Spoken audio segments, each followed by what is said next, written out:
Assalamualaikum warahmatullahi wabarakatuh. Selamat sore dan salam sejahtera untuk kita semua.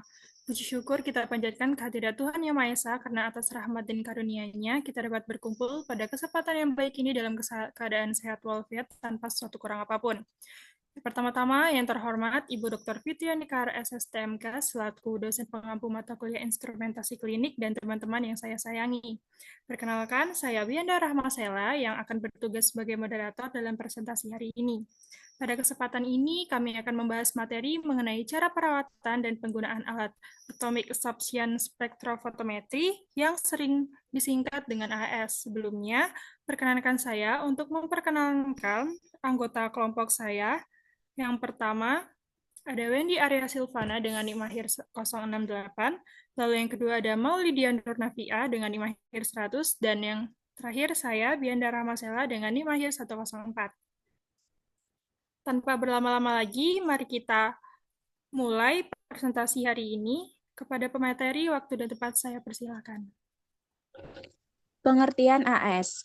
Pengertian penyerapan atom spektrofotometer atau AAS atau SSA adalah alat untuk menentukan logam dan elemen logam, dan pengukurannya didasarkan pada penyerapan optik pada panjang gelombang spesifik atom logam menurut skop 2000. Lalu ada prinsip. Metode SSA didasarkan pada penyerapan cahaya melalui atom, yang mengarah ke atom-atom di keadaan mendasar mereka dan meningkatkan energi yang diusulkan. Atom-atom menabsorpsi biasan pada panjang gelombang tertentu tergantung pada jenis elemen yang memiliki penyerapan energi, menghasilkan kapasitas energi lebih besar, dan kemudian atom dalam keadaan dasar tingkat energi berada pada tingkat yang diusulkan. Lalu ada bagian-bagian alat. Yang pertama, sumber cahaya. Sumber pancaran Atomic Absorption Spectrophotometry adalah lampu katoda yang berongga. Lampu ini terbuat dari elemen yang sama dengan yang dianalisis. Ketika aliran spesifik diberikan, logam mulai memiring dan atom logam akan menguap akibat percikan. Atom-atom tersebut kemudian terstimulasi dan radiasi yang dihasilkan dari rentang gelombang. Lalu yang kedua ada atomizer. Atomizer ini terdiri dari dua, ada nebulizer atau penguap dan burner atau sistem pembakar. Lalu yang ketiga ada monokromator. Monokromator merupakan piranti yang digunakan untuk menyaring paparan yang tidak diinginkan dari cakupan radiasi berbeda yang dihasilkan oleh lampu pelepasan tanpa elektroda. Lalu yang keempat ada fotodetektor, aparatus yang mengonversi fotolistrik, menghasilkan sinyal listrik yang sebanding dengan intensitas radiasi yang diterima oleh permukaan yang sensitif. Lalu yang kelima ada sistem pengolah. Sistem pengolah berperan dalam mengelola arus listrik dari pendeteksi menjadi nilai absorbansi atom pada transmisi yang kemudian dikonversi menjadi data dalam sistem pembacaan.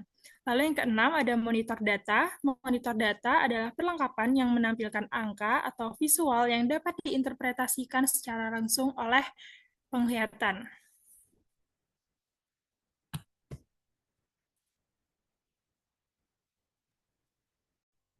Kemudian di sini terdapat jenis AAS, terdapat dua jenis, ada AAS nyala atau flame atomic absorption spectrophotometer atau AAS tanpa nyala, yakni graphite furnace atomic absorption spectrophotometry.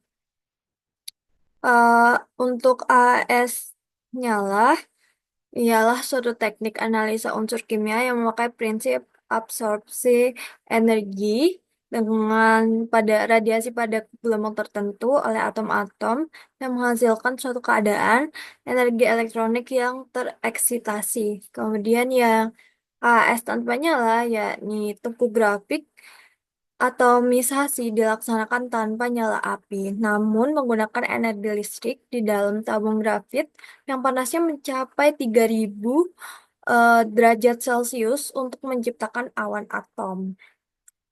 Next.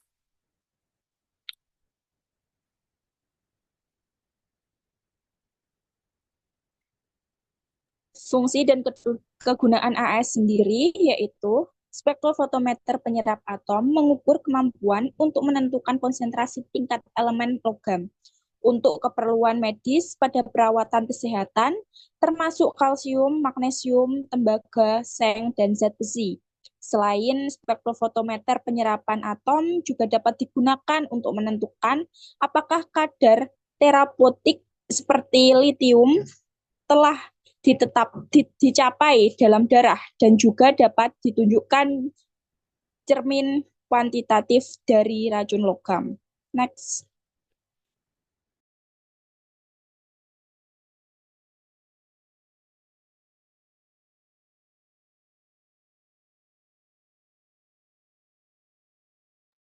Kemudian ada cara kerja AS. Yang pertama, hubungkan kabel ke sumber listrik, tekan on, tunggu sekitar 15 menit, tunggu hingga muncul detecting hardware, klik continue, pilih menu elemen yang diperiksa, kemudian isi, atur PMT voltage, klik menu lamp untuk melihat posisi lampu yang paling optimal. Kemudian lakukan pengecekan posisi sampel yang diperiksa, klik entrance, cari CH yang paling bagus, pilih menu batch run, klik menu file untuk mengecek data yang kita input tadi. Jika sudah, maka klik save. Klik start untuk memulai, masukkan blank Aquades pada pipet alatnya, klik OK pada frame process, masuk standar, lalu pilih menu sampel, lakukan running sampel. Matikan AS dengan menekan tombol off pada tombol power, lepaskan kabel power dari sumber listrik.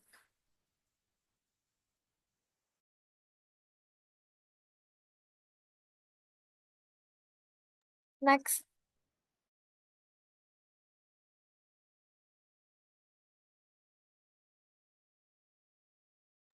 Untuk cara perawatannya yaitu yang pertama, setelah menghapus mikroskop, tahan mikroskop dengan kedua tangan. Yang kedua, pengamatan dengan perbesaran lemah sebelum melakukan pengamatan dengan perbesaran yang kuat. Jangan putar tombol secara kasar. Jangan menyentuh permukaan bolam dengan tangan karena sisa lemak mengurangi cahaya. Yang kelima, menggunakan paket kertas atau lensa kertas atau lampu untuk menahan bolam saat terpasang pada mikroskop. Yang keenam, cadangan lampu dan sekring harus tersedia setiap saat. Menurut itu, pastikan bahwa ketegangan digunakan pada 110 volt atau 220 volt dan 440 diperlukan untuk menggunakan penstabil tegangan. Yang ketujuh, ini harus sepenuhnya berventilasi sehingga panas yang dihasilkan oleh lampu dapat diatasi. Putar tegangan ke minimum kontroler sebelum menyalakan. Yang kedelapan, lensa lampu harus tinggal di sana, memungkinkan jamur dan debu menembus lubang kosong di mana tidak ada lensa yang dipasang. Setelah lensa hilang, tutupi penutup dengan penutup yang tersedia. Selanjutnya, jika gambar tampak buram atau jika ada bintik-bintik hitam, periksa debu dan kotoran pada lensa mata, kapasitor, sumber kaca. Saat Anda memutar mata, bintik-bintik hitam bergerak, itu berarti debu ada di mata. Ketika persiapan spot hitam bergerak, ini berarti menyiapkan kaca. Yang ke-10 atau yang terakhir adalah debu pada lensa dapat dihilangkan dengan sikat tipis atau dengan meniup permukaan lensa. Next. Lalu ada kalibrasi alat AHS. Yang pertama, mempersiapkan larutan standar. Yang kedua, mengatur instrumen dengan sesuai dengan manual book yang ada. Lalu yang ketiga, optimasi dan memeriksa sensitivitas alat seperti menyesuaikan posisi nebulizer dan burner untuk menyesuaikan tingkat absorbansi yang diinginkan. Lalu yang keempat, yaitu pengukuran larutan kalibrasi standar. Ulangi pengukuran setidaknya hingga 10 kali untuk memastikan keandalan. Lalu yang kelima, menghitung kurva kalibrasi. Dan yang keenam, menentukan ketidakpastian dalam pengukuran dengan mempertimbangkan faktor-faktor seperti keterulangan, ketidakpastian larutan standar, dan resolusi instrumen.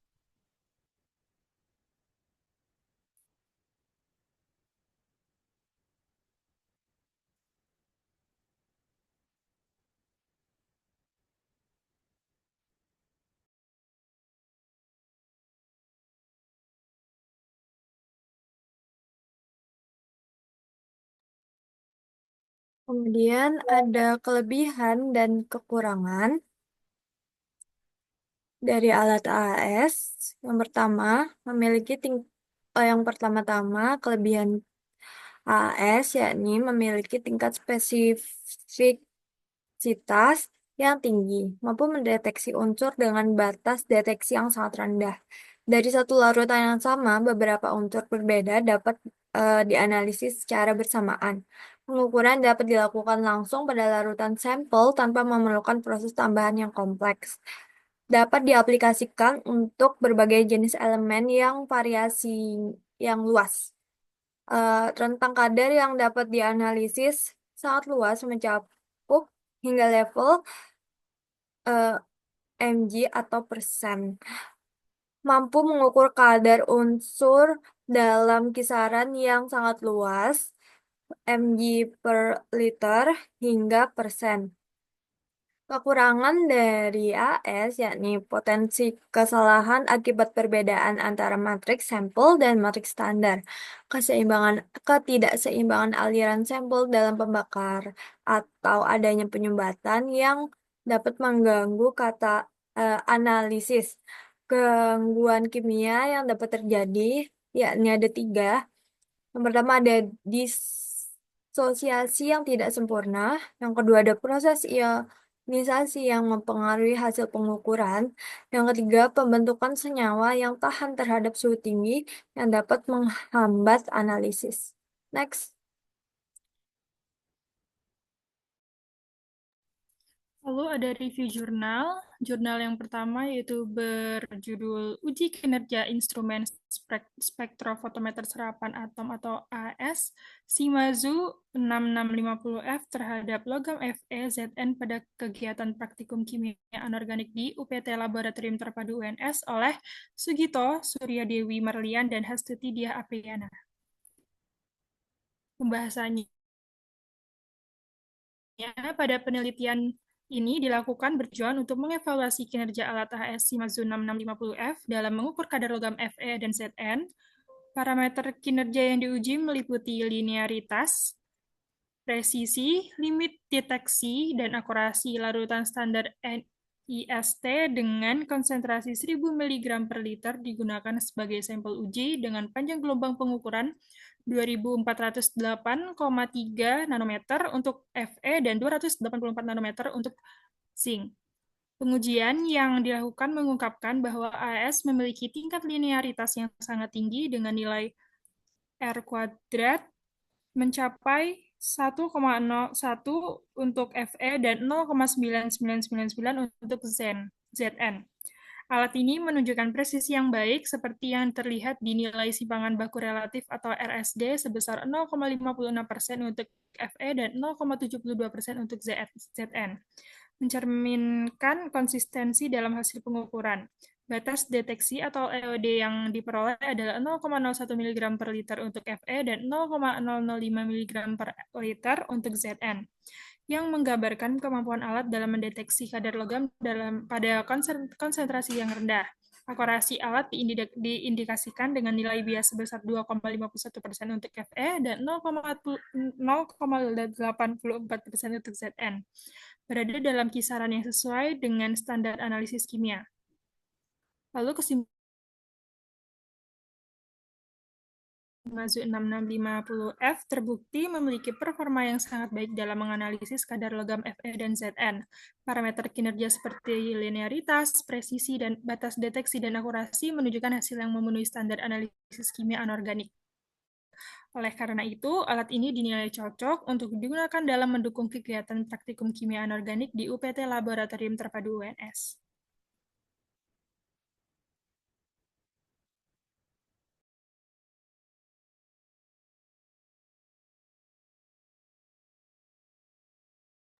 Selanjutnya, review jurnal yang kedua memiliki judul Analisis berat logam Pb dan Cd dalam sampel ikan kerang secara spektrofotometri serapan atom. Next.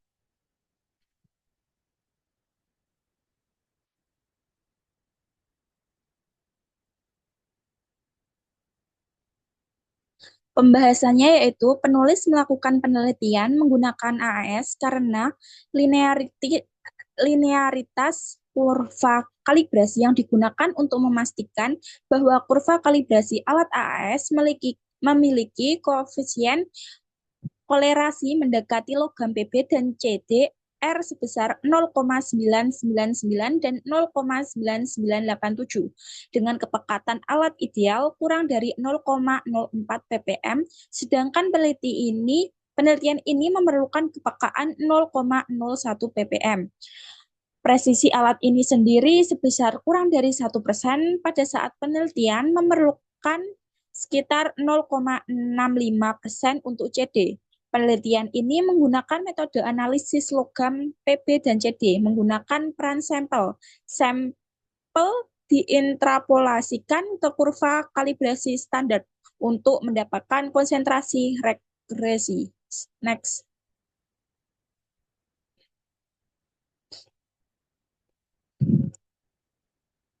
Selanjutnya yaitu kesimpulan. Alat uji AS digunakan alat uji AS yang digunakan masih layak karena memiliki kepekaan dan presisi yang memenuhi syarat. Hasil dari peneliti di atas, kadar logam PB dan CD pada ikan dan kerang di ketiga lokasi sampel masih aman dan berada di bawah ambang batas maksimum. Next.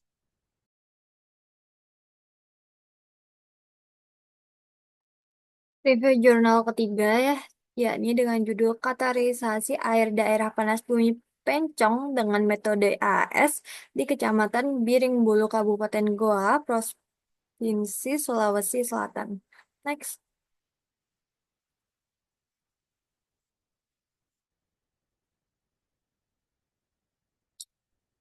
Pembahasan, penulis melakukan analisis mendalam mengenai karakteristik air panas bumi di Pencong dengan menggunakan AS yang dipilih karena kemampuannya mengukur konsentrasi unsur kimia secara akurat, bahkan pada tingkat yang rendah. AS menawarkan sensitivitas dengan spesifikasi tinggi, memungkinkan analisis tanpa perlu memisahkan sampel. Dengan menguji 3 sampel, penulis dapat memberikan gambaran yang representatif tentang sifat kimia air panas di daerah tersebut. Proses pengembangan lapangan panas bumi melibatkan beberapa tahap, di mana semakin dalam penyelidikan yang dilakukan, semakin detail data yang diperoleh. Parameter utama yang penting untuk pengembangan adalah suhu fluida, permeabilitas, dan volume reservoir, yang umumnya terdiri dari batuan sedimen seperti batu pasir, limestone, dan shale. AS juga memungkinkan analisis eh, terhadap logam berat seperti Pb, Cu, dan Cd, metode yang cepat dan efisien. Hasil penelitian menunjukkan bahwa ketiga mata air memiliki suhu permukaan antara 29 derajat hingga 49 derajat Celcius, pH 9,8 dan termasuk dalam tipe air bikarbonat. Temperatur bawah permukaan diperkirakan mencapai 165,45 derajat Celcius, 148 derajat Celcius, dan 160 derajat Celcius yang tergolong dalam kategori entalpi sedang. Oleh karena itu, pemanfaatan panas bumi di Pencong sebagai objek wisata pemandian air panas menunjukkan potensi signifikan dengan sistem pengendali berasal dari interaksi konveksi batuan yang diperkuat oleh analisis menggunakan AS. Next.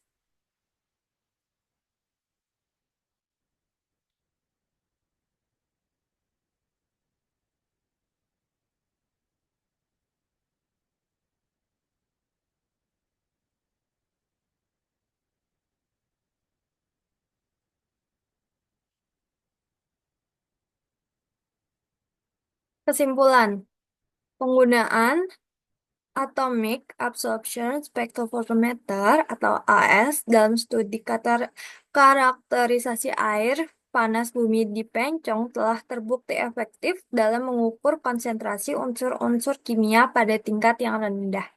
Metode ini memiliki sensitivitas tinggi dan spesifikasi yang tepat, memungkinkan analisis dilakukan tanpa perlu memisahkan sampel. Data kuantitatif yang dihasilkan AAS memberikan informasi akurat tentang komposisi air panas yang krusial untuk memperkirakan suhu di bawah permukaan serta pengembangan energi geotermal. Secara keseluruhan, AS merupakan alat yang terpercaya dalam penelitian ini, membantu eksplorasi potensi geotermal berkelanjutan di Indonesia. Baik, demikian rangkaian presentasi pada hari ini. Saya selaku moderator, mohon maaf apabila terdapat kekurangan dalam memandu jalannya presentasi hari ini. Saya tutup. Wassalamualaikum warahmatullahi wabarakatuh.